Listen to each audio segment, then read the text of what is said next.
नमस्कार दोस्तों, selection India में आप लोगों का बहुत बहुत स्वागत है। और आज हम अपनी पॉलिटी श्रृंखला के नेक्स्ट लेक्चर की ओर बढ़ते हैं, जिसमें हम आपसे बात करेंगे विभिन्न इम्पोर्टेंट मुद्दों पर। इससे पहले हमने बच्चों डिस्कस जो किया था वो डिस्कस किया था कुछ आदिवासी एवं जनजाति के बारे में, उनसे रिलेटेड जो प्रशासनिक और शासनिक इशू थे। हमने आर्टिकल 244 क्लॉज फर्स्ट को पढ़ा था, जिसमें हमने बताया था 5वीं अनुसूची के बारे में। आर्टिकल 244 सेकंड को भी पढ़ा था, जिसमें हमने आपको बताया था आर्टिकल 244 सेकंड में हमने 6वीं अनुसूची के बारे में बताया था। हमने ये भी बताया था अनुसूचित क्षेत्र क्या होते हैं और जनजातीय क्षेत्र क्या होते हैं। इसके साथ साथ हमने ये भी बताया था कि ये जो जनजातियां होती हैं ये मुख्य धारा वाले जो लोग होते हैं उनसे धार्मिक रूप से बहुत ही विशिष्ट और अलग होती हैं। सांसारिक दुनिया से ये बिल्कुल अलग होती हैं। परंपरा और प्रथाओं में भी ये बिल्कुल अलग होती हैं।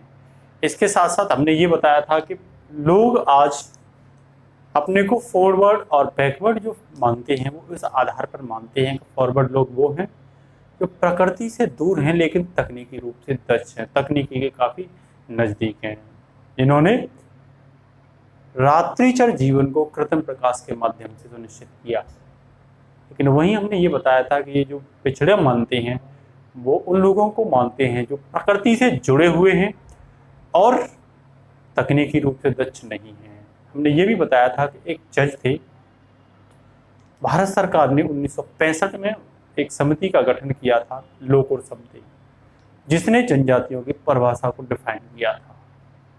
उन्होंने सामुदायिक प्रणाली के आधार पर, विश्वास और परंपरा के आधार पर और तकनीकी रूप लैपटॉप टेक्नोलॉजी के आधार पर परिभाषित किया था जनजातियों को। आज हम दुनिया में जो अस्थिरता के लिए जिम्मेदार होते हैं उनके 3 ट्रेंड को डिस्कस करेंगे, या हम बोल सकते हैं कि जो दुनिया में एक सेकंड दोस्तों, इस स्याही इसकी निकल जाती है बार बार, ज़्यादा बोला जाता है। जो दुनिया में 3 ट्रेंड हैं, 3 जो प्रवृत्ति हैं या ट्रेंड कह सकते हो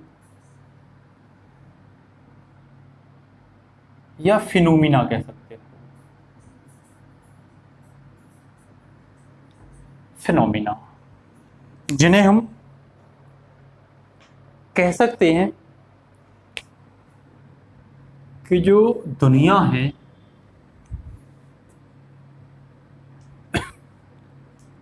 एक को दुनिया आतंकवाद के रूप में देखती है।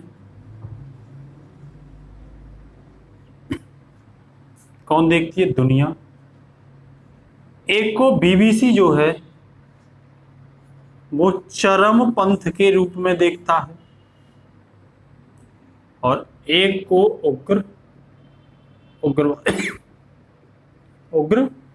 उग्रवादियों के रूप में देखा जाता है। तो तीनों को आज हम बारी बारी से डिस्कस करेंगे। तो हमने कल आपको यह बताया था बच्चों कि जो अनुसूची 5 थी, 5th जो अनुसूची थी उसमें जो वनवासियों को, आदिवासियों को और जनजातियों को जो अधिकार दिए गए थे, चाहे वो भूमि से संबंधित हो चाहे उनकी प्रथाओं से संबंधित हो, वो पूर्णतः क्रियान्वित नहीं किए गए थे। उसी का परिणाम था कि भारत में नक्सलवाद देखने को मिला। इसी तरह से अगर हम इन तीनों ट्रेंड को डिस्कस करते हैं तो तीनों को हम बारी बारी से डिस्कस करते समय एक एक पॉइंट पर फोकस करेंगे, जिसमें हम ये बताएंगे कि अगर हम गृह मंत्रालय की रिपोर्ट की बात करें, होम मिनिस्ट्री की रिपोर्ट की बात करें, तो उसने आतंकवाद को जम्मू एंड कश्मीर से जोड़कर देखा है। जम्मू एंड कश्मीर क्षेत्र से जोड़कर या जोड़ा है। किसको? आतंकवाद को। वहीं अगर हम चरमपंथ की बात करें, आतंकवाद को बच्चों टेररिज्म बोलते हैं,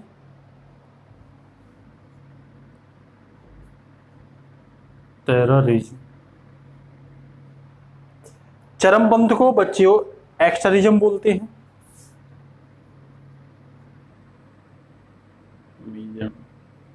एक्सट्रीमिज्म। और उग्रवाद को बच्चों इंसर्जेंसी बोलते हैं। इंसर्जेंसी। इंसर्जेंसी बोलते हैं।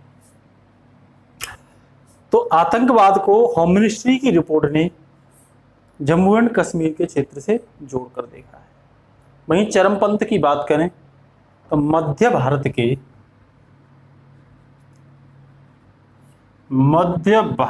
के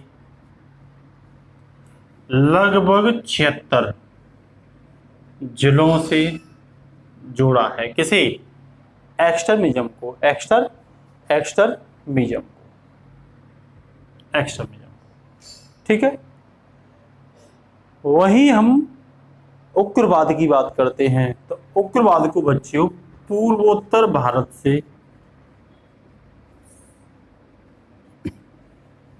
जोड़कर देखा जाता है। अब क्या है आतंकवाद, क्या है चरमपंथ और क्या है उग्रवाद?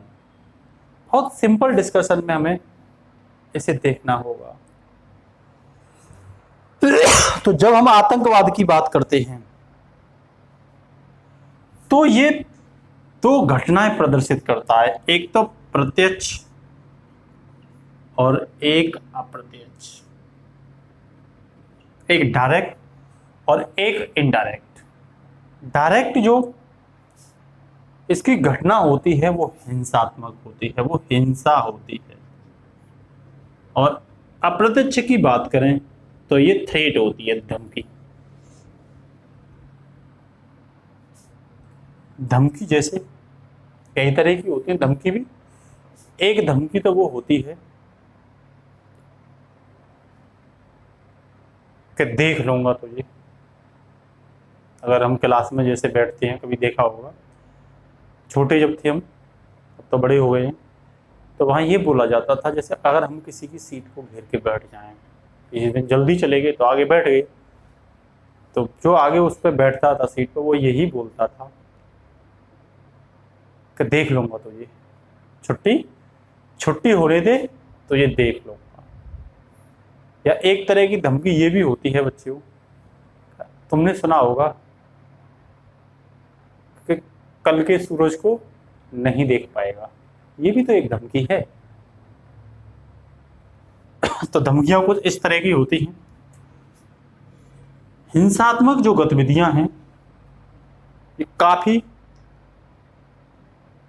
अस्थिर होती हैं, जिनके साथ साथ जो इन हिंसात्मक गतिविधियों का उद्देश्य जो होता है वो उद्देश्य होता है बच्चों कि जो आतंकवाद होता है वो दो तरह के निशाने अपने रिप्रेजेंट करता है। एक तो सीधा निशाना और एक मुख्य निशाना। एक मुख्य निशाना, आतंकवाद के हमेशा दो निशाने होते हैं। एक जो होता है वो सीधा निशाना होता है और एक जो निशाना होता है वो उसका मुख्य निशाना होता है। इसे हम बारी बारी से डिस्कस भी करेंगे, आपके सामने बताएंगे भी कि हिंसा जो होती है वो दो तरीके की होती है, एक सीधे हिंसा और जिसका दूसरा निशाना मुख्य निशाना होता है। इसे अगर मैं कुछ इस तरीके से डिस्कस करूं, हम तीनों को कंपेयर करते हुए चलते हैं। वहीं अगर हम बात करते हैं चरमपंथ तो इसमें भी हिंसा देखने को मिलती है, और वहीं हम बात करते हैं उग्रवाद में तो यहां भी हिंसा का एक रूप दिखाई देता है। यहां हिंसा के साथ साथ आतंकवाद में धमकी भी होती है। यहां हिंसा का रूप दिखाई देता है और यहां भी हिंसा का ही रूप दिखाई देता है। फर्क इतना है, इसे हम डिस्कस करेंगे, ये हिंसा कैसी होती है, ये हिंसा कैसी होती है और ये हिंसा कैसी होती है। आतंकवाद में हिंसा कैसी होती है, चरमपंथ में हिंसा कैसी होती है और उग्रवाद में हिंसा कैसी होती है। तो हिंसा की अगर मैं आतंकवाद में बात करता हूं, डिस्कस करता हूं बच्चों, तो आप जानते होंगे कि व्यक्ति की जिंदगी में क्या महत्वपूर्ण होता है, उसे हम डिस्कस करते हैं। व्यक्ति की जो जिंदगी होती है बच्चों,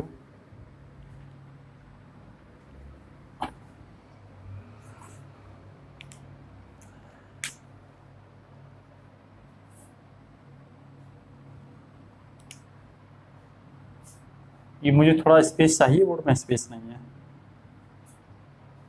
तो चलो कोई नहीं, हिंसा को हम डिस्कस करेंगे साथ ही साथ, लेकिन उसके साथ साथ पहले देखते हैं हम, हिंसा टॉपिक आएगा। तो अभी आपको क्या लगा, अभी आपको समझ में आया कि जो आतंकवाद है इसमें हिंसा के साथ साथ धमकी होती है, चरमपंथ में केवल हिंसा होती है और उग्रवाद में भी हिंसा दिखाई देती है। मैं यदि आतंकवाद के उद्देश्य को डिस्कस जब करता हूं कि इसका उद्देश्य क्या होता है, तो वैचारिक उद्देश्य होता है इसका वैचारिक मतलब जैसे आतंकवाद इस्लामिक दुनिया बनाने के लिए फैलाया जा रहा हो, जैसे गल्फ ऑफ कंट्री वगैरह या अन्य हम पश्चिमी एशियाई देशों में देखते हैं, तो वहाँ क्या होता है, वो जिस भी क्षेत्र पर, तालिबान वगैरह को देख लो, जिस भी क्षेत्र पर आतंकित गतिविधियां करते हैं वहां पर इस्लामिक क्षेत्र बनाने की कोशिश करते हैं। तो इस्लामिक क्षेत्र मतलब एक विचारधारा उस क्षेत्र में फैलाने की कोशिश करते हैं। वहीं अगर हम बात करते हैं कि कहीं पे धार्मिक उद्देश्य होता है आतंकवाद पनपने का, कहीं आर्थिक रूप से कोई मांग करते हैं ये लोग, कहीं सामाजिक अस्थिरता फैलाने के लिए आतंकवाद उत्पन्न होता है, कहीं सांस्कृतिक उद्देश्य से आतंकित गतिविधियां की जाती हैं।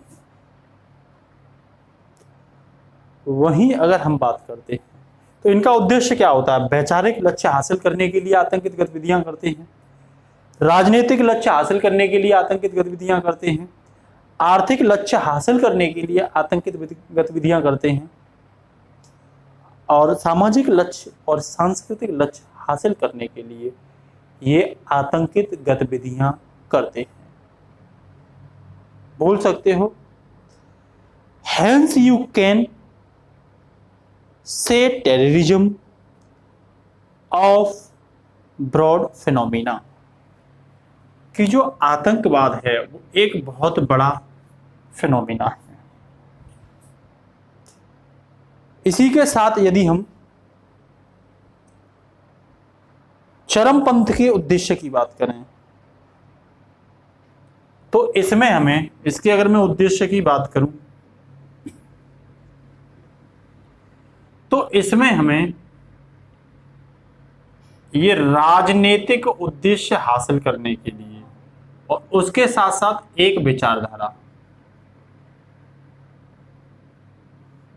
विचारधारा भी इसमें छिपी होती है। तो राजनीतिक उद्देश्य हासिल करने के लिए चरमपंथ अपना काम करता है, जिसमें एक विचारधारा भी फैली होती है। अगर वहीं हम बात करते हैं उग्रवाद की, तो उग्रवाद का जो पर्पस होता है, उद्देश्य होता है, वो हमेशा राजनीतिक उद्देश्य हासिल करने के लिए उग्रवाद का उद्देश्य होता है। तो हमने क्या देखा कि दुनिया में 3 ट्रेंड होते हैं, 3 प्रवृत्तियां होती हैं दुनिया के अनुसार। एक प्रवृत्ति आतंकवाद होती है, दूसरी चरमपंथ होती है, तीसरी उग्रवाद होती है। आतंकवाद में होम मिनिस्ट्री की रिपोर्ट के अनुसार भारत में जो क्षेत्र है वो जम्मू एंड कश्मीर का क्षेत्र को जोड़कर देखते हैं। चरमपंथ में मध्य भारत के 76 जिलों को जोड़कर देखते हैं और उग्रवाद में पूर्वोत्तर भारत को जोड़कर देखते हैं। जम्मू एंड कश्मीर ये आतंकवाद का क्षेत्र होता है। आतंकवाद का उद्देश्य जो होता है, आतंकवाद फैलाने का उद्देश्य होता है कि वैचारिक जो विचारधारा होती है, आइडियोलॉजिकल एक्सटेंड करने के लिए, उस लक्ष्य को हासिल करने के लिए आतंकवाद फैलाया जाता है। धार्मिक लक्ष्य हासिल करने के लिए आतंकवाद फैलाया जाता है। आर्थिक, सामाजिक और सांस्कृतिक लक्ष्य हासिल करने के लिए आतंकवाद फैलाया जाता है। चरमपंथ की बात करते हैं तो ये राजनीतिक उद्देश्य के साथ साथ एक विचारधारा भी इसमें शामिल होती है। और जब हम उग्रवाद की बात करते हैं तो इसमें हमेशा ऑलवेज एक राजनीतिक लक्ष्य हासिल करने के लिए उग्रवाद अपना रूप लेता है। अब बात यह आती है कि जो आतंकवाद, चरमपंथ और उग्रवाद जो होते हैं, इसके तरीके, रणनीतिक तरीके में क्या ये एक ही होते हैं या अलग अलग होते हैं?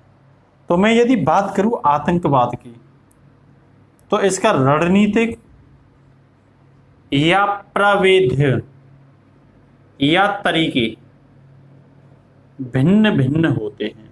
इनकी रणनीति, आतंकवाद की जो रणनीति होती है वो, या ऐसे हम प्रविधि बोल सकते हैं, या तरीके, वो क्या होते हैं? भिन्न भिन्न होते हैं। अब ये भिन्न भिन्न होने का मतलब क्या है? तो भिन्न भिन्न होने का मतलब ये है कि ये एक तो, और ये भिन्न भिन्न तरीके किसके? ये भिन्न भिन्न तरीके हिंसा के, कि हिंसा तीनों में ही होती है। मैंने ये बताई थी आपको, हिंसा आतंकवाद में भी होती है, हिंसा चरमपंथ में भी होती है, एक्सट्रीमिज्म में भी होती है, और हिंसा इंसर्जेंसी में भी होती है। तो यहां हिंसा के जो रूप हैं वो अलग अलग हैं, रणनीतिक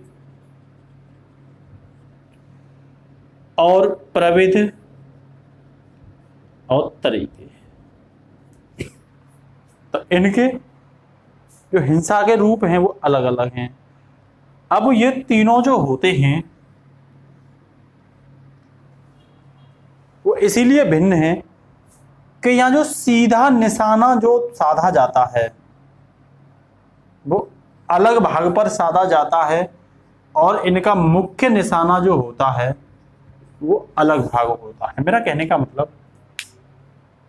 आतंकवाद जहां हिंसा फैलाता है, सीधे हिंसा जहां फैलाता है, वो अलग होता है, और उसका जो मुख्य निशाना होता है उस हिंसा को फैलाने का वो अलग होता है। कैसे होता है? जैसे कि आपने 26/11/2008 का केस सुना होगा, या 9/11 का केस सुना होगा। तो आतंकवाद का सीधा जो निशाना था वो मुंबई अटैक था, मुंबई अटैक था, या एक 26/11 का घटना, और एक शायद 9/11 की थी, 9/11 की घटना थी। तो ताज होटल पे अटैक किया था। तो वो सीधा निशाना आतंकवादियों ने कहां किया? कुछ छोटे से भाग पर, लेकिन इस सीधे निशाने से वो भारत के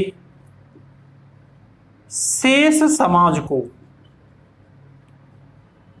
या शेष समाज में भय फैलाना चाहते थे। तो आतंकवाद क्या करता है?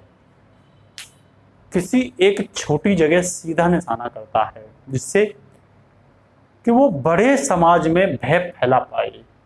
तो इसका सीधा निशाना एक छोटे से क्षेत्र पर होता है, और मुख्य निशाना एक बहुत बड़े या शेष बहुत बड़े समाज पर होता है। तो आप बोल सकते हो कि जो व्यक्ति होता है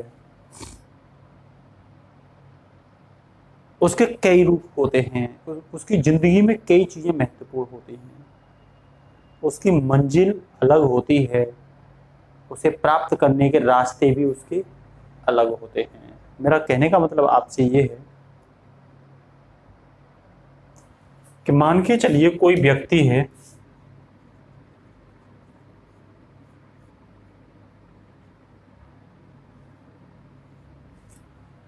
इसकी जो मंजिल होती है उस मंजिल को प्राप्त करने के लिए उसे रास्ता भी होते हैं। तो आपसे मेरा एक क्वेश्चन है, जिसे आप बताओगे कि मंजिल बदलती है तो रास्ते बदल जाते हैं, या रास्ता जब बदलते हैं तो मंजिल बदल जाती है?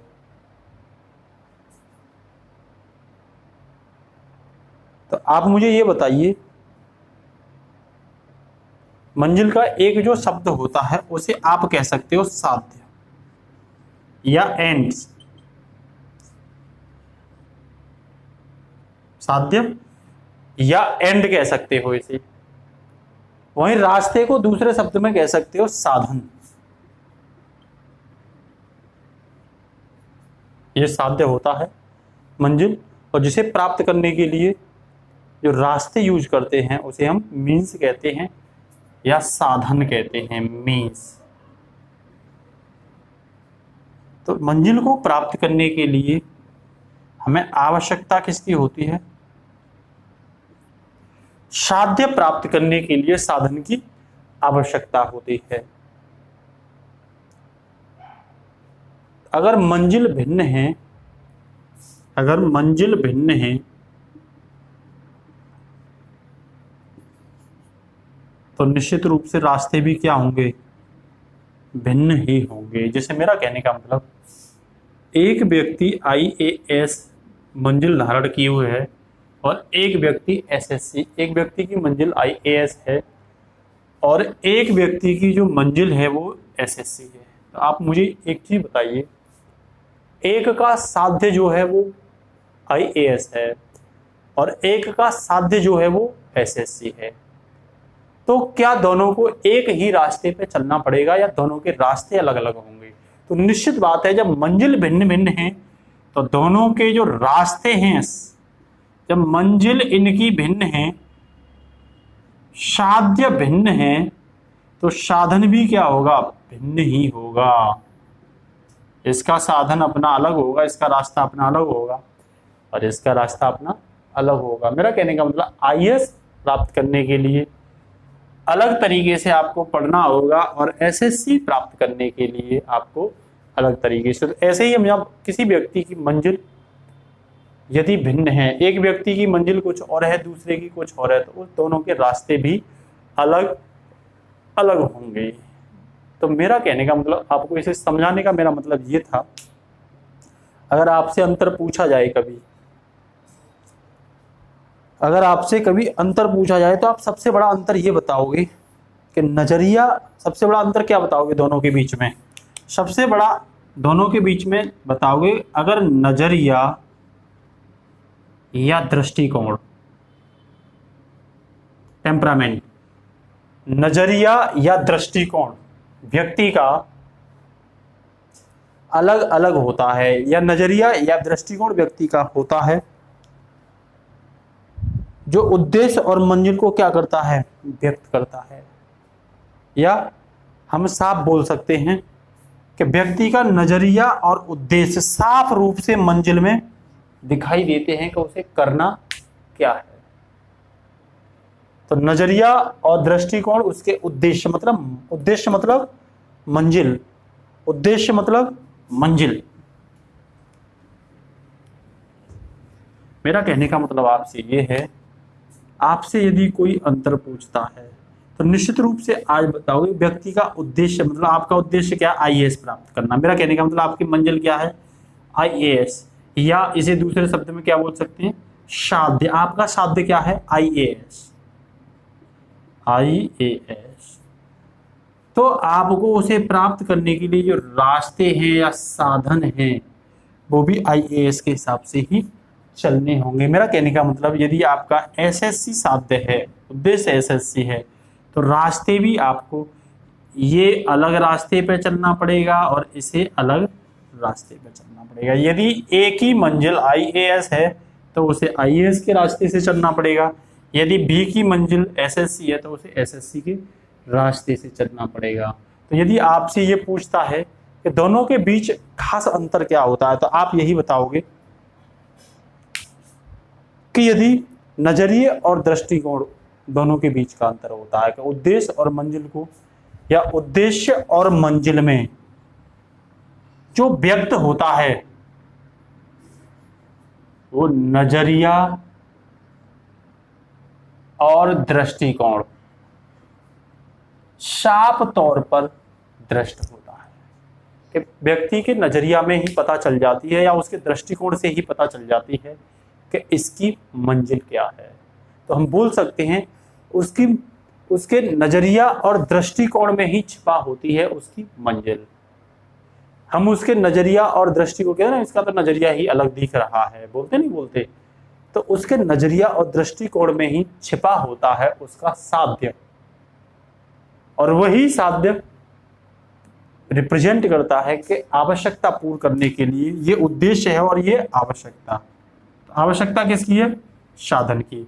तो जब मंजिल चेंज होंगी तो निश्चित रूप से रास्ते भी बदल जाएंगे। तो हमारा यहाँ समझाने का मतलब आपसे ये है कि जब आपसे ये पूछा जाता है, जब आप एथिक्स पढ़ोगे या पॉलिटी में ही क्वेश्चन पूछ लिया जाता है कि आतंकवाद, चरमपंथ और उग्रवाद की साध्य और साधन एक ही होते हैं या अलग अलग होते हैं, या आपको मेंस में क्वेश्चन बन सकता है आतंकवाद, चरमपंथ, नक्सलवाद और उग्रवाद के नजरिए भिन्न भिन्न होते हैं या के साध्य भिन्न भिन्न होते हैं, विस्तार में समझाइए।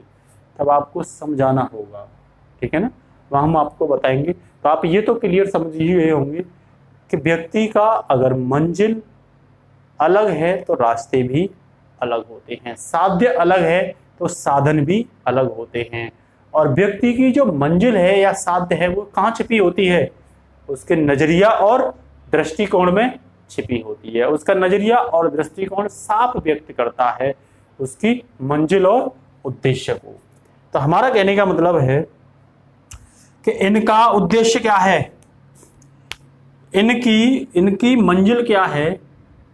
उद्देश्य है शेष समाज को भयभीत करना, डराना। और रास्ता क्या है कि ये जो सीधा निशाना मुंबई अटैक पे मार रहे हैं, तो अगर वो भारत के शेष समाज को डराना चाहते हैं, इस उद्देश्य की प्राप्ति करना चाहते हैं, तो निश्चित रूप से जो इनका रास्ता होगा, वो जो इनका साधन होगा, वो क्या होगा? सीधा निशाना होगा भारत के किसी एक समूह या समुदाय या भारत के किसी एक स्थान पर बम ब्लास्ट या हिंसात्मक गतिविधियां या धमकी दे करके। देखा होगा कभी कभी, जैसे एक घटना है काठमांडू की, एक घटना। काठमांडू आपको पता होगी नेपाल की राजधानी है। तो काठमांडू की घटना में जो आतंकवादियों ने एक जहाज था बच्चों जिसका नाम था IC 814, एक हवाई जहाज था IC 814। आतंकवादियों ने क्या किया? इस जहाज को अपहरण करके काबुल ले गए, ठीक है। तो इनका उद्देश्य था कि काठमांडू और भारत के समाज को डराया जाए, धमकाया जाए। लेकिन इनका रास्ता क्या था? हवाई जहाज के में बैठे कुछ यात्री, और मंजिल क्या थी? भारत और नेपाल के शेष समाज को डराना। तो मेरा आप मतलब समझ रहे होंगे कि आतंकवादी का जो साध्य होता है वो अलग होता है, और साध्य को प्राप्त करने के लिए जो साधन होते हैं वो अलग होते हैं। बात समझ में आ रही है ना? तो साध्य था इनका भारत के शेष समाज को डराना, नेपाल के शेष समाज को डराना, उसमें अपना आधिपत्य स्थापित करना, डरा के और धमका के, मैंने कि धमकाते भी हैं ये आतंकवादी। और रास्ता क्या था? IC 814 का जहाज को अपहरण किया और अपहरण करके कहां ले गए? काबुल ले गए। तो एक सीधा निशाना जो था वो उस IC जहाज 814 पर था, लेकिन जो मुख्य लक्ष्य था या मुख्य निशाना था वो भारत और नेपाल की शेष समाज पर था। तो ये चीज देखने को मिलती है आतंकवाद में हिंसात्मक रूप में। उम्मीद करता हूं आपको बात समझ में आई होगी। दूसरा तो मैंने ये बताई थी कि उनका क्या उद्देश्य होता है कि सीधे निशाने के माध्यम से वो मुख्य निशाने के लिए लोग या समाजों के बीच में भय पैदा करना। वही तो मेरा कहने का मतलब मारा किसी और को और मारा कोई और जाता है। मेरा कहने का मतलब मारा मुंबई अटैक के आसपास का व्यक्ति और भयभीत तो कोई और किया जाता है। भयभीत भारत समाज था उस घटना से, 26/11 की और 9/11 की जो घटना थी 2008 की, उससे भयभीत पूरा भारत था। लेकिन उसमें मारा किसे था? ताज होटल वाले कुछ व्यक्तियों को। तो आतंकवाद का सीधा निशाना कोई और होता है और मुख्य निशाना उसका कोई और होता है। तो बोल सकते हो direct target to violence, different to main target to violence. तो जो दूसरा निशाना होता है वो दूसरा समूह या व्यापक शेष समाज होता है। वही हम बच्चों बात करते हैं चरमपंथ की। चरमपंथ हिंसात्मक गतिविधियां किस रूप में देखता है? तो हमने बताई थी इसका उद्देश्य होता है हमेशा राजनीतिक और के साथ साथ एक विचारधारा को भी फैलाना, जिसके माध्यम से अपने लक्ष्य को प्राप्त करना। तो वो कैसे प्राप्त करता है? वो भय के माध्यम से हिंसा का परिणाम करने की बात नहीं करता कभी भी। चरमपंथ में आपको कभी भय दिखा करके हिंसात्मक गतिविधियां नहीं की जाएंगी। आतंकवाद क्या करता है? भय दिखा करके हिंसात्मक गतिविधियां करता है कि हिंसा के माध्यम से पहले भय को दिखाता है। वो पहले हिंसा करेगा किसी छोटे से समूह का आतंकवाद, फिर शेष समाज को भयभीत करेगा। ऐसा चरमपंथ में नहीं दिखाई देता। चरमपंथ में क्या दिखाई देता है कि चरमपंथ जिसे शत्रु मानता है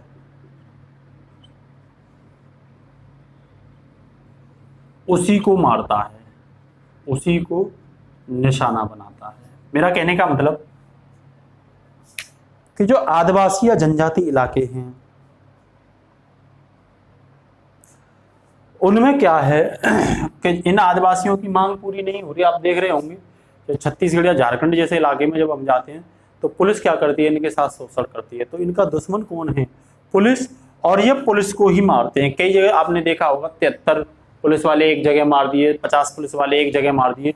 तो जिनका जो दुश्मन होता है ये मारते भी उसी को हैं। चरमपंथ वाले, इनका जो दुश्मन होता है ये उसी को मारते हैं। तो इनका जो उद्देश्य छिपा होता है वो ये होता है कि ये संपूर्ण क्रांति द्वारा समाज को बदलने की बात करते हैं। ये संपूर्ण क्रांति द्वारा समाज को बदलने की बात करते हैं। कौन? चरमपंथी, एक्सट्रीमिज्म। दूसरी बात, ये दो प्रकार के होते हैं। चरमपंथी जो होते हैं वो दो प्रकार के मिलेंगे आपको। ये कितने प्रकार के मिलेंगे? दो प्रकार के मिलेंगे चरमपंथी। एक तो वामपंथी, जिसे हम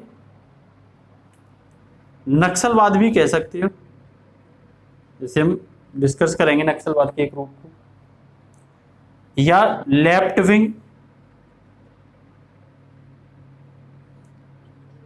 एक्सट्रीमिज्म बोल सकते हो, एक्सट्रीमिज्म, ठीक है। दूसरा जो है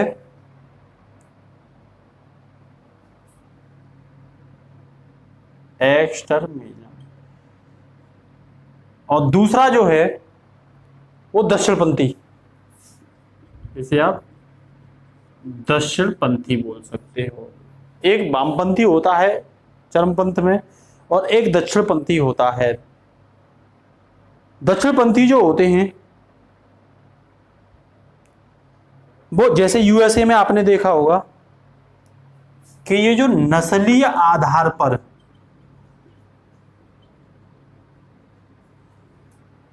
जो हिंसात्मक गतिविधियां करते हैं, जैसे यूएसए को श्वेत राज्य जो देखने वाले लोग हैं वो क्या करते हैं, नस्लीय आधार पर हिंसात्मक गतिविधियां करते हैं, हिंसात्मक करने वाले लोग होते हैं। तो जो नस्लीय आधार पर हिंसात्मक गतिविधियां करने वाले लोग हैं उनको हम दक्षिणपंथी कहते हैं। और दूसरा जो इनका रूप होता है वो वामपंथी होता है, नक्सलिज्म। इसे हम और डिस्कस करेंगे, ठीक है, इसे अलग से और मैं बताऊंगा। तो मेरा कहने का मतलब हमने क्या देखा, आतंकवाद का निशाना अलग होता है और मुख्य निशाना, सीधा निशाना अलग होता है और मुख्य निशाना अलग होता है। वहीं अगर हम चरमपंथ की बात करें तो चरमपंथ जिसे शत्रु मानता है उसी को मारता है। और ये दो रूप में दिखाई देता है, एक वामपंथी और एक दक्षिणपंथी। बच्चों वहीं उग्रवाद की बात करें तो उग्रवाद भी सेम होता है, ये भी उसी को मारता है जिसे शत्रु मानता है, ये भी उसी को मारता है जिसे शत्रु मानता है। लेकिन इसका जो इसे स्थानीय स्तर पर ये भी सेम ही होता है, लेकिन इसमें क्या होता है, स्थानीय स्तर पर असंतोष होता है। स्थानीय स्तर पर इसमें उग्रवाद में क्या दिखाई देता है, असंतोष दिखाई देता है। मेरा कहने का मतलब आपसे ये है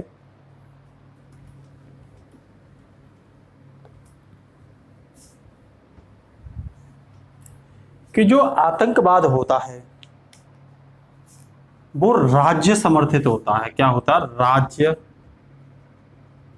समर्थित, कहीं ना कहीं उसे राज्य समर्थित मिलेगा।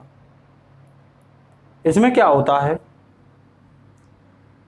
इसमें कुछ तो राज्य के ही लोग, राज्य समर्थित मतलब लोकल लोग, कुछ तो राज्य के ही लोग जिन्हें हम बोल सकते हो स्थानीय लोग, कुछ तो इसमें स्थानीय लोग मिलते हैं। जैसे हम देखते हैं पढ़े लिखे बच्चे, जम्मू कश्मीर में जो पढ़े लिखे बच्चे हैं वही आतंकवादी गतिविधियों में उत्पन्न हो जाते हैं। और कुछ पाकिस्तान वगैरह या बोल सकते हो पश्चिमी एशिया से जो अरब देश हैं वहां से लोग मिलकर के आतंकित गतिविधियां उत्पन्न करते हैं। कुछ अफगानिस्तान से तालिबान ग्रुप आ गया मिलकर के और जम्मू कश्मीर में आतंकित गतिविधियां। तो कुछ तो स्थानीय लोग और कुछ भाड़े के लोग मतलब विदेशी लोग आतंकित गतिविधियों में शामिल होते हैं। तो आतंकवाद राज्य समर्थित होता है और इसमें भाड़े के लोग व स्थानीय लोगों का प्रयोग किया जाता है। भाड़े के लोग से मतलब है बच्चों कि इसमें विदेशी लोगों का भी प्रयोग किया जाता है। वहीं हम चरमपंथ की बात करते हैं तो चरमपंथ में बच्चों ये राज्य विरोध होता है, राज्य विरोधी होते हैं। राज्य ने कुछ ऐसा किया जिससे उसके विरोध में आ गए। और ये ध्यान रखना हमेशा वहां के स्थानीय लोगों द्वारा ये हिंसात्मक गतिविधियां की जाती। राज्य ने कोई ऐसा कानून बनाया, जैसे मैंने आपसे बताई कि जो 5वीं अनुसूची थी उसको सही से क्रियान्वित न हो पाने की वजह से वन में रहने वाले आदिवासी एवं जनजातियों में असंतोष पैदा हुआ और वो राज्य के विरोध में हथियार लेकर के खड़े हो गए। और वो कौन थे, वहीं के उसी राज्य के स्थानीय लोग। तो चरमपंथ जो होता है वो राज्य विरोध में होता है और वहाँ के स्थानीय जो लोग होते हैं वही इसमें शामिल होते हैं। तो जैसे चरमपंथ कहाँ, जैसे हम बात करें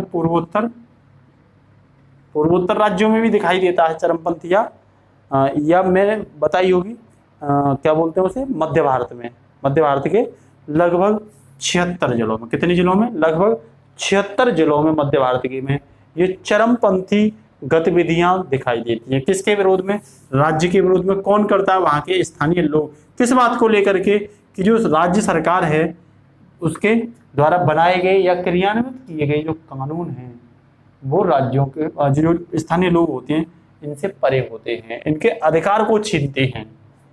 यही सेम एक्टिविटीज बच्चियों उग्रवाद इंसर्जेंसी में देखने को मिलती है कि ये भी राज्य विरोधी होते हैं, ये भी राज्य विरोधी होते हैं और स्थानीय लोग होते हैं। तो हमने तीनों में क्या पढ़ा? हमने तीनों में बच्चियों पढ़ा कि आतंकवाद 3 ट्रेंड दुनिया में देखे जाते हैं। एक आतंकवाद, दूसरा चरमपंथ जिसे हम एक्सट्रीमिज्म बोलते हैं, तीसरा इंसर्जेंसी जिसे हम उग्रवाद बोलते हैं। हमने बताई थी कि होम मिनिस्ट्री की रिपोर्ट के अनुसार जो आतंकवाद है वो जम्मू कश्मीर के क्षेत्र से जोड़कर देखा जाता है और मध्य भारत के लगभग 76 जिलों से जोड़कर देखा जाता है चरमपंथ। पूर्वोत्तर राज्यों में उग्रवाद देखने को मिलता है। मैंने ये बताई थी आपको कि जो आतंकवाद होता है जिसका उद्देश्य वैचारिक भी हो सकता है, जिसका उद्देश्य धार्मिक भी हो सकता है, लक्ष्य हासिल करना। आतंकी गतिविधियां फैलाने का मतलब कि हमारा लक्ष्य है कि हम वैचारिक शक्ति किसी एक क्षेत्र पर फैलाना चाह रहे हैं। इस्लामिक वैचारिक शक्ति हो सकती है ना, वो इस्लामिक धर्म हो सकता है फैलाना उस क्षेत्र पे, उसकी संस्कृति को हासिल करने के लिए, अपनी संस्कृति उस क्षेत्र में फैलाने के लिए, इस लक्ष्य को हासिल करने के लिए हम आतंकित गतिविधियां कर सकते हैं। समझ में आ रही नहीं आ रही है ना? तो मेरा कहने का मतलब ये जो आतंकवाद होता है इसमें वैचारिक, धार्मिक, राजनीतिक, आर्थिक और सामाजिक और सांस्कृतिक, ये ब्रॉड लक्ष्यों को हासिल करने के लिए आतंकवाद फैलता है, आतंक गतिविधियां उत्पन्न होती हैं। इसके उद्भव के 2 रास्ते होते हैं या 2 तरीके होते हैं, जिसमें निशाना सीधा जो होता है वो कहीं और होता है और मुख्य निशाना कहीं और होता है। मेरा कहने का मतलब आपसे ये है कि जो आतंकवादी होते हैं वो सीधा निशाना किसी छोटे भाग पर करते हैं, किसी एक समूह पे कर देंगे, किसी एक स्थान पे अटैक कर देंगे और इनका जो मुख्य निशाना होता है, इनका जो साधन होता है और साध्य जो होता है वो भारत के शेष समाज को डराना होता है। ठीक है ना? जिससे वो अपनी बात मनवा पाए। जैसे जम्मू और कश्मीर में अपनी स्थापत्य को हासिल करने के लिए हो सकता है मुंबई में अटैक कर दे, ठीक है ना? जैसे पूर्वोत्तर राज्यों में अपना स्थापत्य करने के लिए हो सकता है अन्य कहीं अपना अटैक कर दे। तो मेरा कहने का मतलब जम्मू कश्मीर को आतंकवाद से जोड़कर देखा जाता है। मैंने ये भी बताई थी आपको कि ये जो आतंक होता है, आतंकवाद जो होता है वो राज्य समर्थित होता है। मतलब ये जम्मू और कश्मीर राज्य को समर्थन दे रहे होते हैं या कहीं भी आतंकवाद होगा तो उस राज्य को समर्थित करने के लिए, उस राज्य में अपनी विचारधारा फैलाने के लिए, उस राज्य में अपनी धार्मिक गतिविधि फैलाने के लिए, उस राज्य में अपनी आर्थिक, सामाजिक और राजनीतिक और सांस्कृतिक गतिविधि को स्थापित करने के लिए उस राज्य के समर्थित होते हैं। आतंकवादी जो होते हैं ना वो स्थानीय लोग भी हो सकते हैं, कुछ भाड़े के टट्टू भी हो सकते हैं। मेरा कहने का मतलब चरमपंथ जो होता है उसका सीधा निशाना जो होता है ना वो अपने शत्रु पर होता है। वो जिसे शत्रु मानता है उसी को मारता है। जैसे छत्तीसगढ़ है या झारखंड है जिसमें पुलिस अगर उनको जनजातियों को या उन्हें परेशान करती तो वो सीधा पुलिस को ही अटैक करते हैं। उनका ये उद्देश्य नहीं होता किसी और को मार दो, किसी और को डरा दो।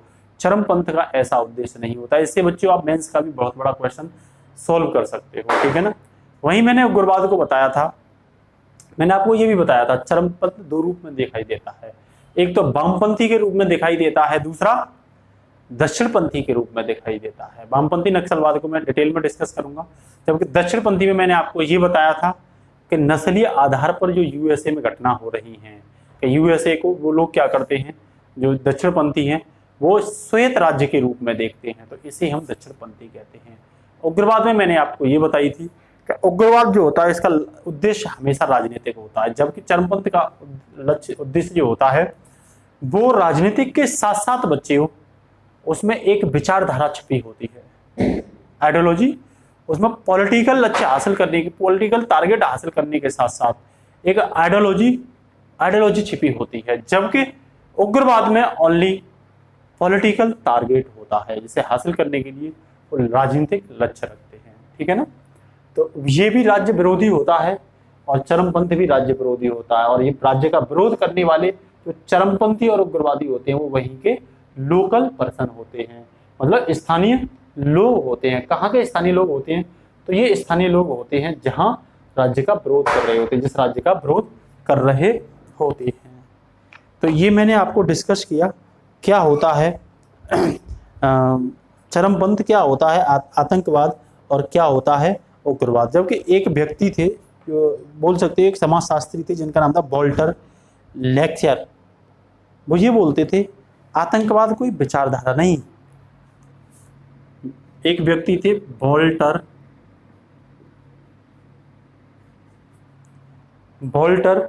लेक्चर वॉल्टर लेक्चर ये बोलते थे आतंकवाद कोई विचारधारा नहीं होती है। ये क्या होती है? ये एक विधि होती है, मतलब मेट्रोलॉजी होती है। ये कोई विचारधारा नहीं होती है, ठीक है ना। ये किसने बोला था? ये वॉल्टर लेक्चर ने बोला था। ध्यान रखना, ये इंपॉर्टेंट टॉपिक है आपके लिए कि वॉल्टर लेक्चर ने क्या बोला था आतंकवाद के बारे में। तो हमने आपको ये भी बताया था कि आतंकवाद का सीधा निशाना अलग होता है, मुख्य निशाना अलग होता है, ठीक है ना। तो हमारा कहने का मतलब आपसे ये है, हमने ये भी बताई थी कि व्यक्ति को, कोई भी व्यक्ति होता है उसकी ज़िंदगी में क्या महत्वपूर्ण होता है, ये हमने बताई थी। उसकी मंजिल अलग होती हैं और उस मंजिल के साथ साथ उसके रास्ते भी बदलने लगते हैं, ठीक है ना। जब रास्ते बदल जाते हैं तो मंजिल बदल जाती हैं, ठीक है ना। जब उसका साधन बदल जाता है तो उसके साथ साथ उसके साध्य भी बदल जाते हैं। मेरा कहने का मतलब उसकी मंजिल और उद्देश्य व्यक्त करते हैं उसके नज़रिया और दृष्टिकोण, ठीक है। उसका नज़रिया और दृष्टिकोण ही उसके मंजिल और उद्देश्य को व्यक्त करता है। और यहीं से मतभेद और मनभेद, अलग अलग लोगों के अलग अलग दृष्टिकोण, अलग अलग लोगों का जो मनभेद और मतभेद होता है वो अलग अलग लोगों के अलग अलग दृष्टिकोण का एक नज़रिया होता है, ठीक है ना। तो आपसे अगर कोई पूछता है कि दोनों में क्या अंतर है, तो पहले आप उद्देश्य का अंतर बताओ और फिर रास्ते का अंतर बताओ। तो आप पहले ये बताओगे कि व्यक्ति का यदि साध्य बदलता है तो उसके साथ साथ उसका साधन भी बदल जाता है। ये नहीं कहोगे कि साधन पहले बदलता है तब साध्य बदलता, नहीं। पहले वो आईएएस से मूड बनाएगा कि नहीं अब यार आईएएस की तैयारी नहीं हो रही, अब एसएससी की करेंगे, तो अब वो जो चलेगा अब रास्ता भी चेंज कर देगा, अपना पढ़ने का रास्ता भी, तरीका भी चेंज कर देगा। तो पहले साध्य चेंज होता है तब साधन बदलता है। तो जब साध्य भिन्न होता है उसके साथ साथ साधन भी भिन्न होते हैं। ध्यान रख लेना, पहले मंजिल का अंतर बताओगे कि मंजिल बदलने पर व्यक्ति के रास्ते बदल जाते हैं, मतलब साध्य बदलने पर व्यक्ति के साधन बदल जाते हैं। तो ये आप ध्यान रखना, ठीक है ना। ये एथिक्स में आपको बहुत यूज किया जाएगा। तो मेरा कहने का मतलब आपसे ये है कि अगर आपको बहुत ज़्यादा अच्छी तरीके से क्लियर हैं आप, तो आप ये भी बता सकते हो कि इन दोनों के बीच में मंजिल ही अलग नहीं है, रास्ते भी अलग होते हैं। किसके बीच में? अभी जो मैंने आपको पढ़ाया था, आतंकवाद, चरमपंथ और उग्रवाद। जब आपको ये क्लियर हो जाता है तो देखो इन तीनों की मंजिल अलग और रास्ते अलग, मतलब साध्य अलग। जब इनके साध्य अलग हैं तो निश्चित रूप से इनके साधन भी क्या होंगे बच्चों? अलग होंगे। साध्य मतलब उद्देश्य, आतंकवाद का उद्देश्य अलग होता है, बहुत बड़ा होता है। चरमपंथ का उद्देश्य जो होता है, मेरा कहने का मंजिल जो होती है वो अलग होती है, वो राजनीतिक लक्ष्य के साथ साथ विचारधारा भी शामिल होती है। और उग्रवाद की जो मंजिल होती है वो केवल राजनीतिक होती है, इसमें विचारधारा नहीं होती। तब तो इनके रास्ते भी तो अलग होंगे। इसका रास्ता जो होता है वो सीधा निशाना किसी और पर और मुख्य निशाना किसी और पर, और चरमपंथ का जो रास्ता होता है वो उसी को मारता है जिसे वो अपना शत्रु समझता है, ठीक है ना। इसके साथ साथ उग्रवाद का भी रास्ता अलग होता है, ठीक है ना। तो आप जब आतंकवाद, चरमपंथ और उग्रवाद के परिप्रेक्ष्य में साध्य और साधन की बात करते हैं तो आप साफ तौर पर डिस्कस करेंगे कि आतंकवाद, चरमपंथ और उग्रवाद के जब साध्य अलग होते हैं तो इनके साधन भी अलग ही होंगे। तो यहीं पे मैं एक टॉपिक जो चल रहा था हमारा बच्चों, वो चल रहा था, आप ये भी कह सकते हो कि जिनका जो सीधा निशाना होता है वो उनका मूड होता है कि वो कुछ लोगों में भय का प्रचार प्रसार नहीं करते, जबकि उनकी रणनीति पूरी भय पर ही आधारित होती है। ठीक है ना। अब हम डिस्कस करेंगे बच्चों नक्सलिज्म, नक्सलवाद। नक्सलवाद मतलब नक्सलिज्म क्या होता है। तो नक्सलिज्म जब हम पढ़ते हैं बच्चों तो इनका उद्देश्य पढ़ेंगे, नक्सलिज्म का उद्देश्य क्या होता है, उसके साथ साथ इनका आधार पढ़ेंगे, मतलब समर्थक पढ़ेंगे। आधार क्या है या समर्थक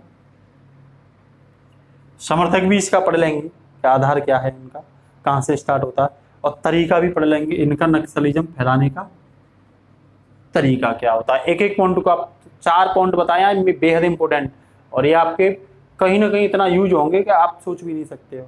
दूसरी बात, इनका विचारात्मक आधार क्या होता है।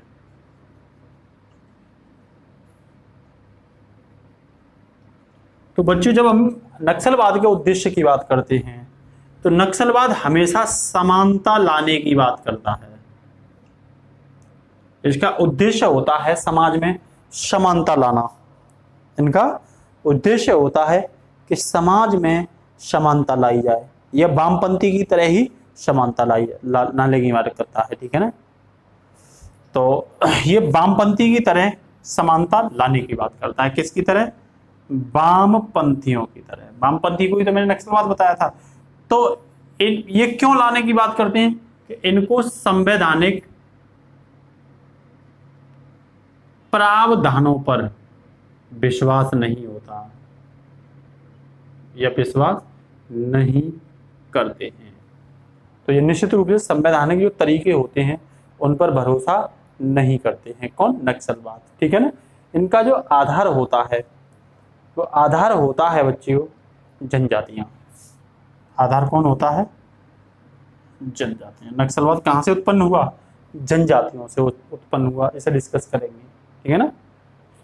तो ये जनजातियां क्या करती हैं? ये जो है किसानों के लिए और मजदूरों के लिए, मतलब मजदूर या ना बोल सकते हो भूमिहीन और किसानों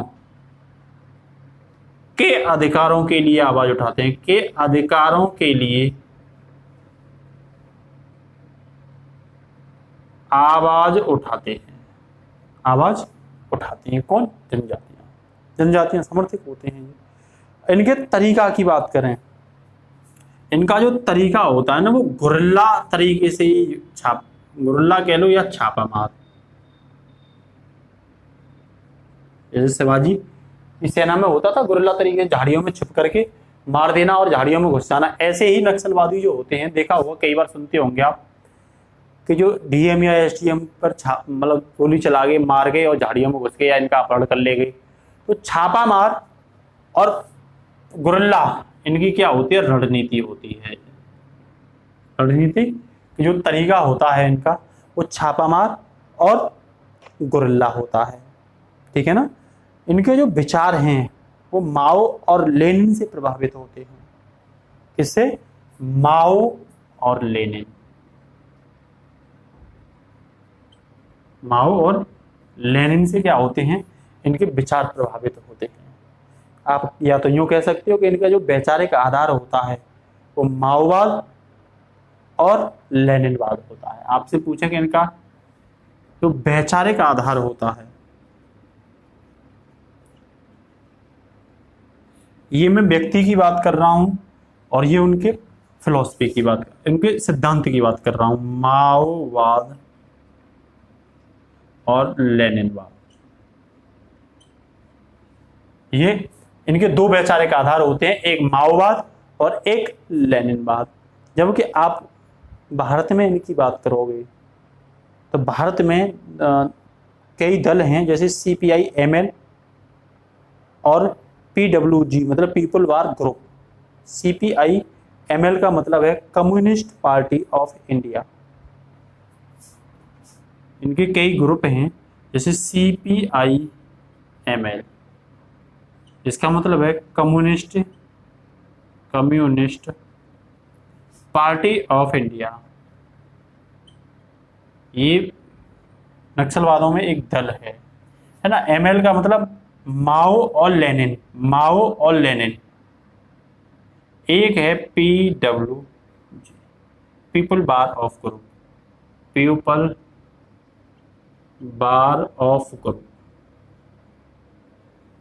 ठीक है ना। ये इस तरह के नक्सलवाद में दल भी पाए जाते हैं, ठीक है ना। समूह कह सकते हो, दल कह सकते हो, ठीक है ना। तो CPIML जो बात करते हैं वो कम्युनिस्ट पार्टी ऑफ इंडिया है, वो यही है नक्सलवादियों का ही एक। नक्सलवाद जो है हमेशा आंदोलन और सशक्त संग्रह की बात करते हैं। ये अपनी जो आवाज उठाते हैं वो आंदोलनों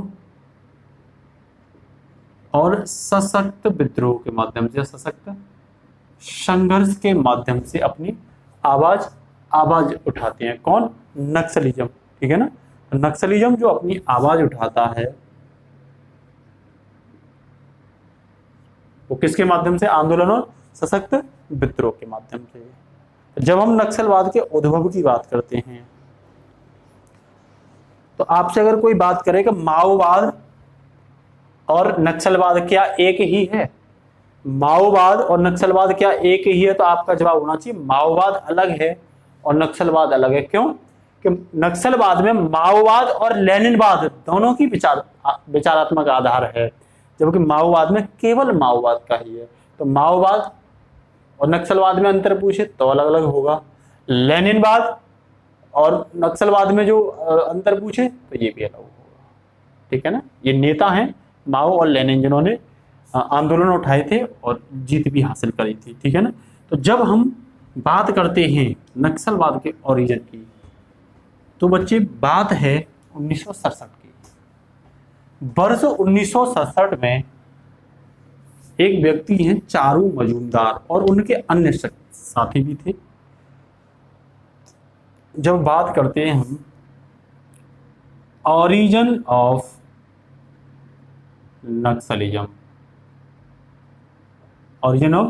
नक्सलिज्म, तो आप डिस्कस में ये कहोगे कि वर्ष 1967 के दौर में इसका उद्भव हुआ था, ओरिजिन हुआ था, जिसमें चारू मजूमदार और उनके अन्य साथी। स्थान की अगर हम बात करते हैं तो एक गांव पड़ता है दार्जिलिंग के पास, पश्चिमी बंगाल में दार्जिलिंग के पास। एक स्थान की जब हम बात करते हैं प्लेस की, तो दार्जिलिंग के पास एक गांव पड़ता है नक्सलवाड़ी। कौन सा गांव पड़ता है? नक्सलवाड़ी। उस नक्सलवाड़ी गांव से सशक्त संग्रह शुरू हुआ था। उस नक्सलवाड़ी गांव से सर्वप्रथम सशक्त संघर्ष स्टार्ट हुआ था, शुरू हुआ था। किस बात को लेकर के? ये हमने बताई थी, जो 5वीं अनुसूची थी। कारण क्या था इसका? कारण क्या था? क्यों सशक्त संघर्ष पश्चिम बंगाल के जो नक्सलवाड़ी गांव था उससे स्टार्ट हुआ, चारू मजूमदार और अन्य साथियों के साथ? तो कल हमने आपको बताई थी जो आर्टिकल 244 क्लॉज फर्स्ट था, जिसमें 5वीं अनुसूची थी। उस 5वीं अनुसूची में प्रबंधित जो विशेष अधिकार थे, उन विशेष अधिकारों का प्रयोग न करना सरकार के द्वारा या राज्य के द्वारा, या उनको लागू न करना, यही कारण था कि एसटी जो थे, शेड्यूल्ड ट्राइब्स जो थे, अनुसूचित जो जनजाति थी,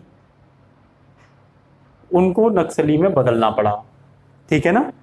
तो उस अगर आपसे पूछता है कि 1967 में योजना आयोग की एक समिति के अनुसार, इसे बताते हैं योजना आयोग की एक समिति के अनुसार इसका जो कारण बताया जाता है वो ये बताया जाता है 4 कारण बताए जाते हैं इसके। एक बताया जाता है कि भूमि अधिकार की सुरक्षा, इनके भूमि अधिकारों की, इस पे मेंस क्वेश्चन लिख सकते हो आप, भूमि अधिकारों की असुरक्षा। दूसरा जो इनका कारण बताया था, बेरोजगारी के कारण इनका विस्थापन एक जगह से दूसरी जगह, आजीविका की पूर्ति ना होना, आजीविका एक मुद्दा था। दूसरा, विकास के चक्कर में निजीकरण, निजीकरण हुआ विकास। ये 4 मुद्दे थे जिनकी वजह से जो जनजातियां थीं इस क्षेत्र की, वो जनजातियां नक्सलवाड़ी गांव से सशस्त्र विद्रोह के साथ आगे की ओर उभरी, जिनका कारण ही यही था कि जो आर्टिकल 244 क्लॉज फर्स्ट में ये जो अधिकार थे, विशेषाधिकार की 5वीं अनुसूची की 5वीं अनुसूची के विशेषाधिकारों का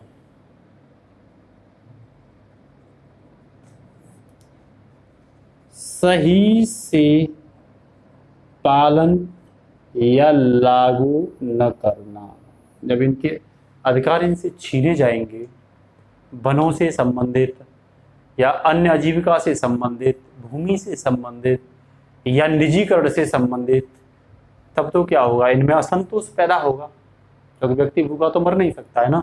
तो उस असंतोष का ही कारण था नक्सलवाद का ओरिजिन, क्योंकि ये नक्सली गांव से, नक्सलवाड़ी गांव से स्टार्ट हुआ था, इसीलिए इसका नाम नक्सलवाद। कौन जनक थे? चारू मजूमदार और उनके अन्य साथी। तो मैंने आपको समझाया कि नक्सलवाद का जो उद्देश्य होता है वो समानता लाना होता है, जिसका जो आधार या जिसके समर्थक होते हैं वो जनजातियां होती हैं जो किसान और मजदूरों की आवाज उठाने का काम करती हैं, और इनका तरीका होता है वो गुरिल्ला या छापेमार युद्ध की रणनीति होती है, और इनकी विचारधारा माओवाद और लेनिनवाद पर काम करती है, जिसमें विभिन्न ग्रुप भी थे, CPI-ML और PWG। CPI-ML मतलब कम्युनिस्ट पार्टी ऑफ इंडिया, और PWG को बोलते हैं बच्चों पीपल बार ग्रुप, ठीक है ना। तो हमने ये डिस्कस किया आपके साथ। इसमें अगर एक शब्द और यूज किया था मैंने, शायद आप उस पर तर्क नहीं दे पाए, लेकिन मैं खुद ही बता दे रहा हूँ। मैंने एक शब्द यूज किया था वन, वनों से संबंधित इनके जो अधिकार थे। तो वनों से संबंधित इनके अधिकार का मतलब ये था बच्चों नक्सलवाद का। तो हम ये एक बात आती है, आखिरकार आपसे ये क्वेश्चन पूछ भी सकता है कि कारण सहित स्पष्ट कीजिए, मेंस में कारण सहित स्पष्ट कीजिए कि आखिर नक्सलवाद का आधार जनजातियां ही क्यों रहीं। आखिर नक्सलवाद का आधार जनजातियां। आपके लिए एक क्वेश्चन है, इसे आप नोट करिए, जल्दी से मैं बोल रहा हूं, आप नोट करिए। आखिर नक्सलवाद का आधार जनजातियां ही क्यों रहीं, कारण सहित स्पष्ट कीजिए। इस क्वेश्चन को लिखिए फटाफट से। और मैंने बहुत सारा डिस्कस किया, मैं अभी और भी डिस्कस कर रहा हूं। तो हमने ये बताया कि बच्चों मैं कुछ वन कानून डिस्कस करता हूं। मेरा कहने का मतलब आधार जनजातियां ही क्यों रही, तो मैं कुछ वन कानून डिस्कस करता हूं। एक तो मैं वन कानून बच्चों ब्रिटिश भारत के समय का करता हूं, कुछ नहीं डिस्कस करना होता, सिंपल बातें ही हमें डिस्कस होती। एक मैं स्वतंत्र भारत के समय का करता हूं, और एक मैं बच्चों लगभग 2006 का वन कानून डिस्कस करता हूं। FRA forest reserve act 2006। अंग्रेजों के समय की अगर मैं बात करूं तो वन कानून 1927 बना था बच्चों, एक्ट 1927। स्वतंत्र भारत के समय हमने एक्ट 1980 बनाया, वन कानून 1980 बनाया, और कुछ दिन पहले हमने वन कानून या वन कानून संरक्षण अधिनियम 2016 बनाया। तो मेरा कहने का मतलब ये है कि ब्रिटिश भारत के समय और स्वतंत्र भारत के समय जो कानून बने थे, जो वन कानून बने थे, वो वन कानून दोनों ही में जंगलों को प्रतिबंधित क्षेत्र बनाया गया था। इन दोनों ही कानूनों में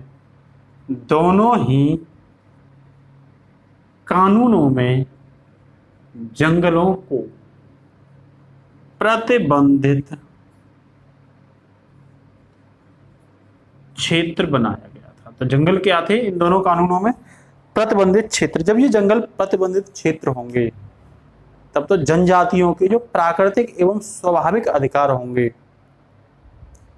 उनको आधुनिक कानूनों में ऐड नहीं किया जाएगा। मेरा कहने का मतलब यहां साफ तौर पर जब प्रतिबंधित कर दिया जाएगा जंगलों में जाना इन कानूनों में, तब तो ये जनजातियों के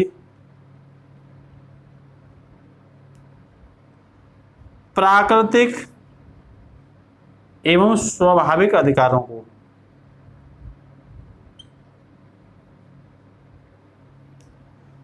आधुनिक कानून से क्या कर देंगे? आधुनिक कानूनों में ऐड नहीं करेंगे। कुछ ऐसे कानून भी बनाए गए थे। मेरा कहने का मतलब आपसे ये है कि जनजातियों को उनके प्राकृतिक और जो स्वाभाविक अधिकार थे उनसे नकारा गया इन कानूनों में, और आदिवासियों को ही जंगल का विरोधी माना गया। इनमें आदिवासियों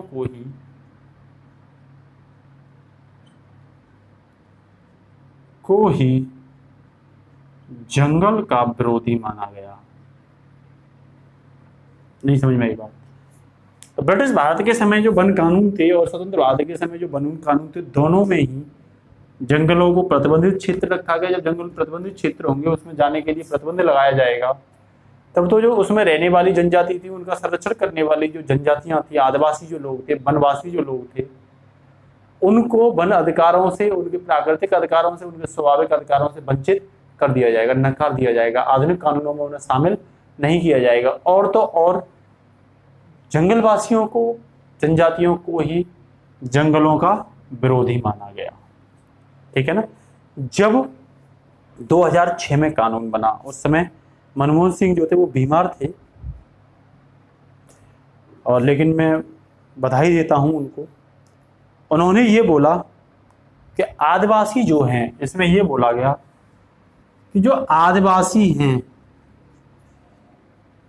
आदिवासी जंगलों से पृथक नहीं रह सकते, जंगलों से पृथक नहीं हो सकते। मतलब उनको जंगलों से अलग नहीं किया जा सकता। जो बात यहां बोली जा रही थी कि आदिवासी ही जंगल विरोधी हैं, और तो और इसमें यह भी बोला गया था बच्चियों कि जो जनजातियां हैं वो जनजातियां ही नुकसान करने वाला एक जंगलों में समूह होता है। कि जंगलों को जो नुकसान हुआ है, वनों को जो नुकसान हुआ है, उसका कारण आदिवासी है, ये कानून बताते थे। जबकि जंगलों को नुकसान और वनों को नुकसान पहुंचाने वाले अन्य शिकारी लोग होते थे, उसमें रहने वाले जीव जंतुओं को मारकर शिकार करने वाले बाहरी शिकारी होते थे। आदिवासी तो उनका संरक्षण करते। आदिवासियों को नए पेड़ का, हरे पेड़ काटने से क्या मतलब होता था? आदिवासी तो सूखे पेड़ काट करके ही काम चलाते थे अपना। ठीक है ना? तो इसमें क्या किया गया कि आदिवासियों के जो अधिकार थे उन अधिकारों को क्या दी गई? मान्यता दी गई। तो 2006 जो वन कानून था वो आदिवासियों के लिए क्या निकला? बहुत अच्छा निकला। और उसमें मनमोहन सिंह ने यह भी कहा था कि अब बांग और आदिवासी, इसमें यह भी बोला था कि अब बांग और आदिवासी दोनों साथ साथ रह सकते हैं। उनका सीधा कहने का मतलब यह था कि वन्य जीव और जंगल के जो प्राणी हैं, जंगल जो वासी हैं, आदिवासी, वो एक साथ रह सकते हैं। बच्चों एक चीज और मैं बता देता हूं, नोट डाल के लिख लेना।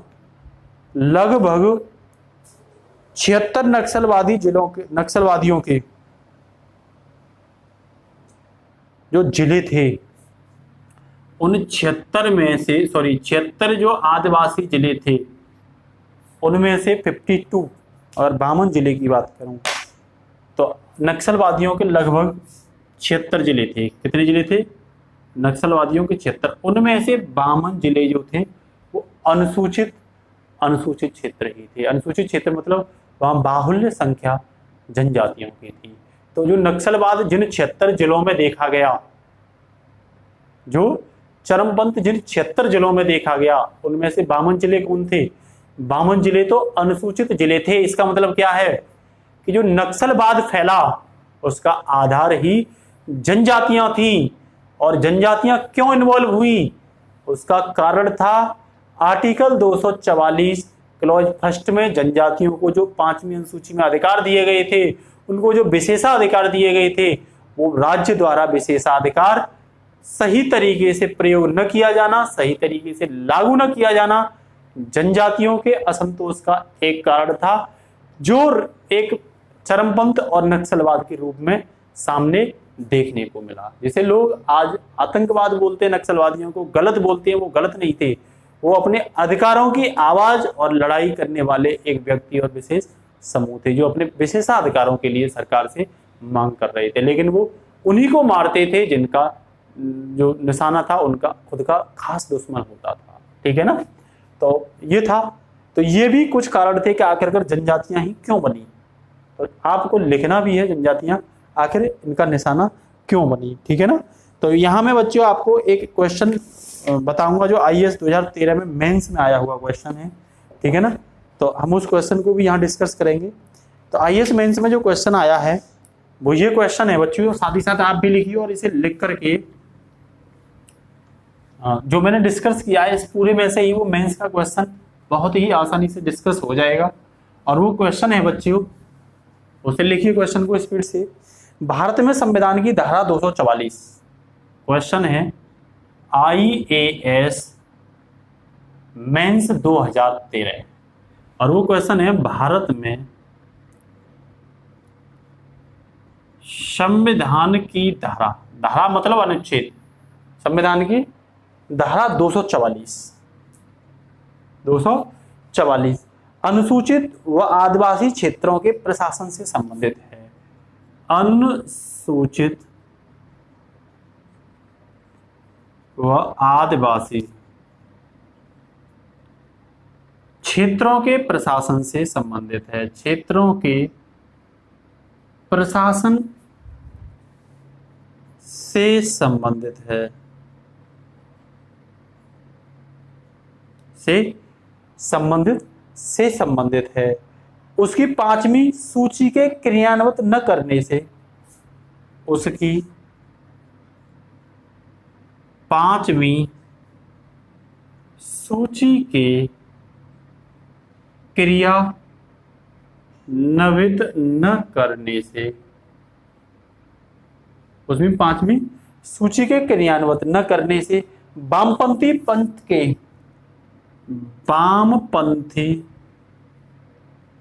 पक्ष के चरमपंथ पर प्रभाव का विश्लेषण कीजिए। वामपंथी पक्ष के चरमपंथ पर प्रभाव का विश्लेषण कीजिए। क्वेश्चन है कि जो संविधान की धारा 244 है, 244 फर्स्ट और 244 सेकेंड, एक में 5वीं अनुसूची और एक में 6ठी अनुसूची। तो 5वीं अनुसूची एक कारण था, 244 अनुसूचित व आदिवासी क्षेत्रों के प्रशासन से संबंधित है। उसकी 5वीं अनुसूची के क्रियान्वित न किए जाने पर, न करने से जो वामपंथी पंच के एक पक्ष था चरमपंथ के प्रभाव का क्या करना है, चरमपंथ पर उसका क्या प्रभाव लगा, उस प्रभाव का क्या करिए, विश्लेषण करिए। बोल सकते हो article 244 of the Indian constitution related to administration of schedule area and tribals areas analysis the impact of non implementation of the provision of the 5th schedule on the growth of leftist extremism। तो कहने का मतलब हमारा यही है कि जो प्रावधान संविधान की धारा 244 में आदिवासियों के लिए दिए गए थे और अनुसूचित क्षेत्रों के लिए दिए गए थे प्रशासन, उनका सही क्रियान्वयन, 5वीं अनुसूची का सही क्रियान्वयन न होने की वजह से जो वामपंथी पक्ष का एक चरमपंथ था उस पर क्या प्रभाव पड़ा। तो आपको ये डिस्कशन जब करना है बच्चों, तो वो डिस्कशन बेहद आसान होगा, ठीक है ना। तो आप समझाएंगे कि 5वीं अनुसूची में क्या क्या प्रावधान थे, है ना। जब हम इसे सॉल्व करेंगे क्वेश्चन को, तो पहले ये आपको सॉल्व करना है, उसके बाद जो नेक्स्ट लेक्चर होगा उसमें मैं इस क्वेश्चन को क्या कराऊंगा, मैं इस क्वेश्चन को सॉल्व कराऊंगा। अब थोड़ा सा बच्चों 5-10 क्वेश्चन हम जो है डिस्कस करते हैं अपने पीटी पर्पस वाले, जो हमारा उद्देश्य था, क्वेश्चन सॉल्विंग अप्रोच वाला जो उद्देश्य था, हम उन्हें सॉल्व करते हैं, ठीक है बच्चों। तो क्वेश्चन है पहला हमारा, जल्दी जल्दी से आपको आंसर देने, जल्दी से तैयार हो जाओ सब लोग। जो पहला क्वेश्चन है बच्चों हमारा,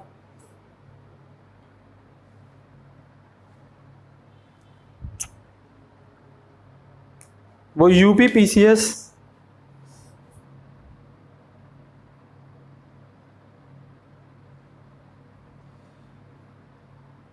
तो आपको जल्दी जल्दी क्या देने हैं, इसके आंसर देने हैं, ठीक है ना।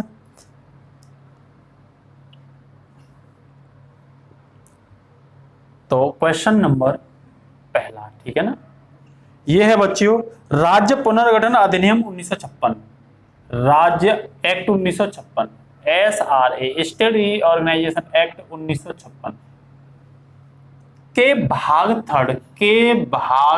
थर्ड के जरिए कितनी आंचलिक परिषदें स्थापित की गई, के जरिए कितनी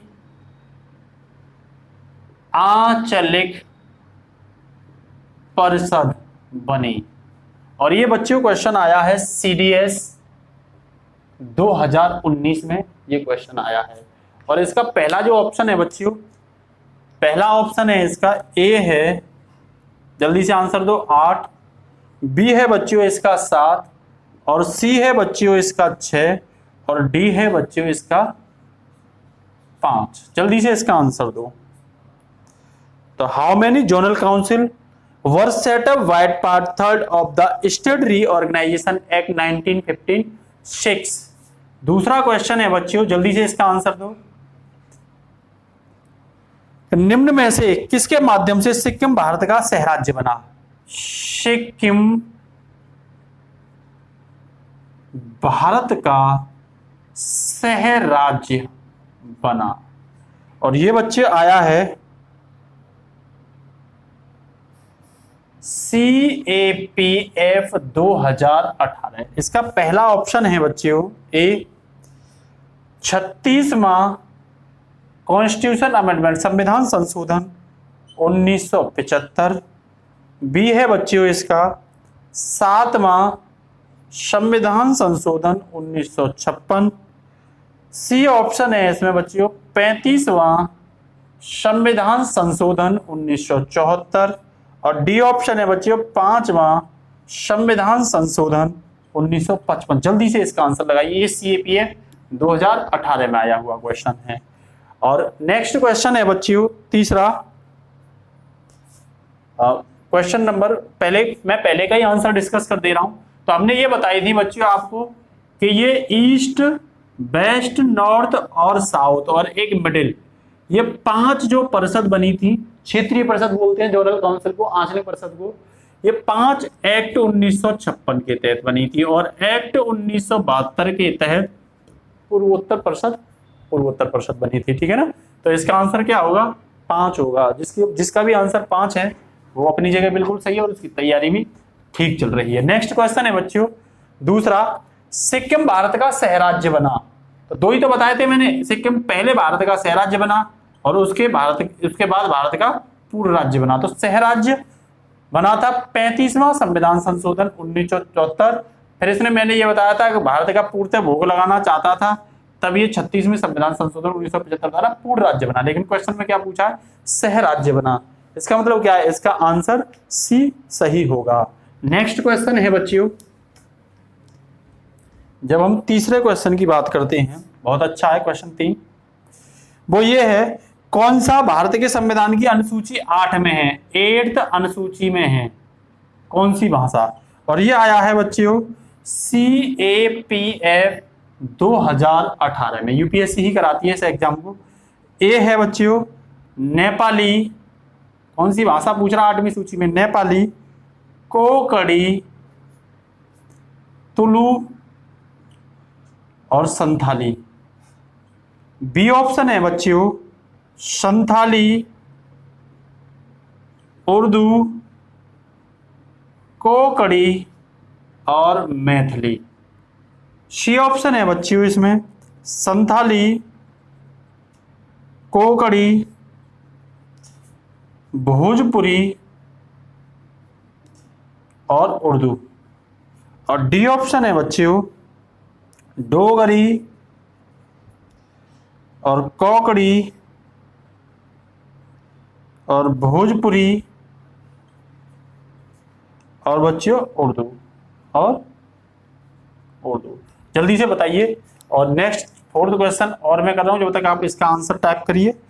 नेक्स्ट 4th क्वेश्चन है इसमें कि भारत के संविधान की किस अनुसूची के अधीन जनजातीय भूमि का खनन, किस अनुसूची में, किस अनुसूची में जनजातीय भूमि खनन के लिए निजी पक्षकारों को अंतरण, खनिज के लिए निजी पक्षकारों को अंतरण, अकृत और शून्य घोषित किया, और शून्य घोषित किया। इस 4th क्वेश्चन का जो पहला ऑप्शन है बच्चों वो 3री अनुसूची, बी है बच्चों 5वीं अनुसूची, सी है 9वीं अनुसूची और डी है बच्चों 12वीं अनुसूची। तो वो कह रहा है कि कौन सी अनुसूची के तहत जनजातीय भूमि खनन और खनिज के लिए निजी पक्षकारों को अंतरण, अकृत और शून्य घोषित किया गया। तो पहले हम पहले को देखते हैं 8th अनुसूची में। तो बच्चों तुलु हमने क्या पढ़ी थी, उसमें नहीं पढ़ी, इसीलिए ये तो ऑप्शन होगा ही नहीं। 8वीं अनुसूची में तुलु तो कहीं पढ़ा ही नहीं, ना ही हमने भोजपुरी पढ़ा। तो भोजपुरी जब नहीं पढ़ा तो ये भी आंसर गलत हो गया। तो इसका मतलब आंसर कौन सा निकल के आया इसमें, बी। और ये जो क्वेश्चन है 4th बच्चों ये IAS 2019 में आया हुआ है, ये देख लेना, आप चेक कर लेना। ये पिछले साल के IAS 2019 का क्वेश्चन है, ये इतना सिंपल। किस अनुसूची में है? तो बच्चों जनजातियों से संबंधित जो बातें हैं 9वीं में तो है ही नहीं है, 12 में नगर पालिका है, 3री में वो शपथ की बात की गई है। तो आंसर कौन सा होगा? अभी इतना सिंपल आंसर किसमें आया हुआ है? IAS 2019 का सवाल है। तो आपको हर एक क्षेत्र पे पढ़ना है। देखो कितना आसानी से ये सॉल्व हो गया। नेक्स्ट क्वेश्चन की ओर चलते हैं बच्चों।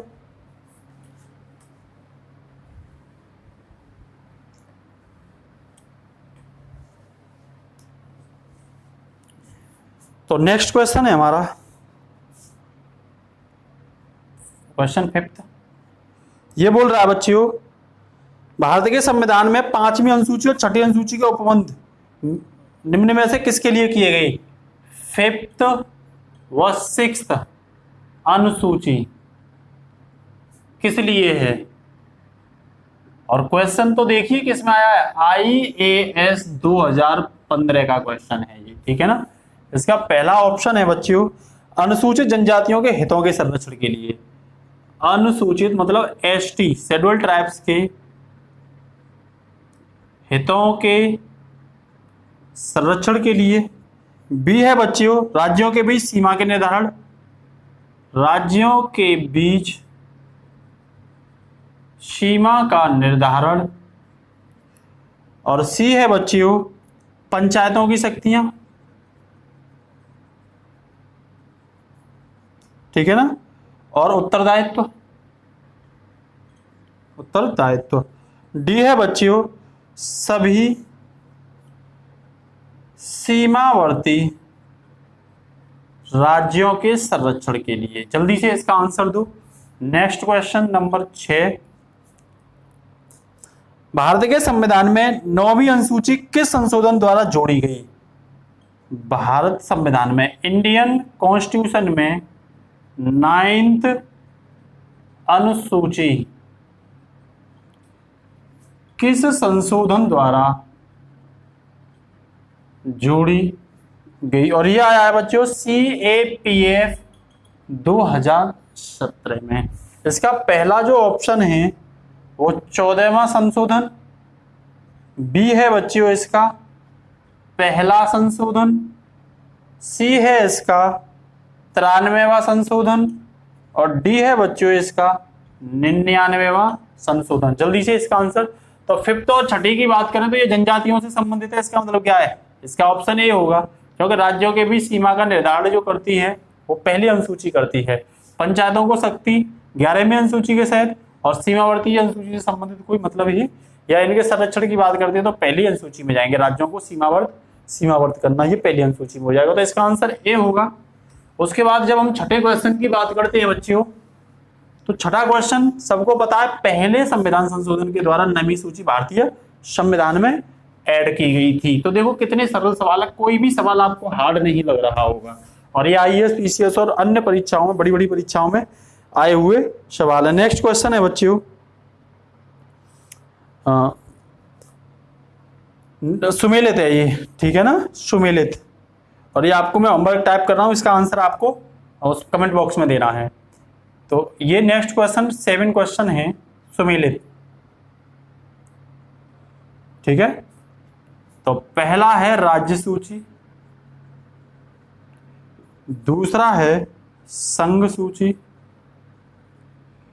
तीसरा है बच्चों समवर्ती सूची, और इसमें सुमेलित में दे रखा है लोक स्वास्थ्य, स्वच्छता, और दूसरे में दे रखा है नागरिकता, देशीकरण और अंतर्देशीय, और समवर्ती में दे रखा है बच्चों विधिक, चिकित्सीय व अन्य व्यवसाय। इसमें पूछा उसने, ऑप्शन दे रखा है इसका ए केवल एक, बी में दे रखा है बच्चों 1, 2 और 3 मतलब सभी, सी में दे रखा है 2 व 3, और डी में दे रखा है बच्चों केवल 3। और ये आया है CAPF पिछली साल ही 2019 का आया हुआ है। और बच्चों जो पिछली क्लास में मैंने क्वेश्चन दिया था उसका आंसर सी था, जिसमें ये दे रखा था कि राज्यपाल को, जिसमें ये दे रखा था, मैं अभी बता रहा हूं आपको सी को, जिसमें ये दे रखा था कि अनुसूचित जातियों के राज्यों द्वारा या उसमें भूमि के अंतर्गत का प्रच्छेद या निर्बंधन करने के लिए, विनियमन बनाने के लिए राज्यपाल अधिकृत नहीं है, जबकि केंद्र का आधिपत्य होता है जनजातीय क्षेत्रों में। और किसके द्वारा होता है? राज्यपाल के द्वारा। वहां राष्ट्रपति की सिफारिश पर या राज्यपाल के दोनों के आपस के तालमेल के बाद ही वहां नियम कानून बनाए जाते हैं। तो राज्यपाल वहां पूर्ण हस्तक्षेप करता है, जबकि उसमें दिया है कि कोई अधिकार नहीं दिया गया, इसीलिए वो ऑप्शन क्या हो जाएगा? गलत हो जाएगा, ठीक है ना। तो ये आपको दिया गया, इसका आंसर आप अगली के साथ क्लास में आपके साथ डिस्कस करेंगे, ठीक है ना। तो नेक्स्ट जो क्वेश्चन है बच्चों, वो हमारा क्वेश्चन है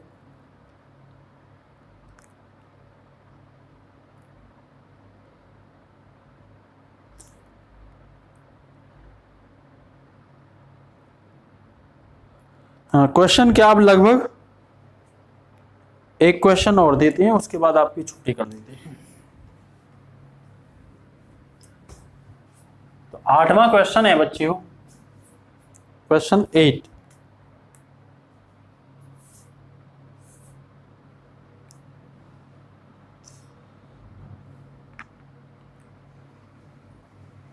क्वेश्चन 8, और ये जो क्वेश्चन है बच्चों, ये क्वेश्चन RAS में आया हुआ है कि पंचायतों